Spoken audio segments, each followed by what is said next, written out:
This is a question from Reddit on how to lock a specific cell. So what you need to do is select the cell that you allow the user to edit. So and then you right click and then you go to format cells, right? Then you can see this lock. It's a tick, so untick it.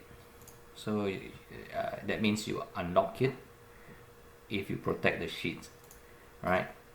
And then you click on protect sheet, and then you click on pass and type a password, right? Then confirm your password, right? So now, right now this field, right, that you unlock, you can edit, but this other field that is locked, right, you can't edit, right?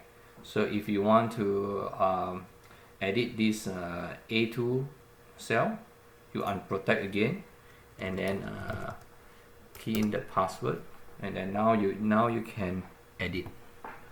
Hope this helps you. If it helps you, please consider subscribing. Thank you so much.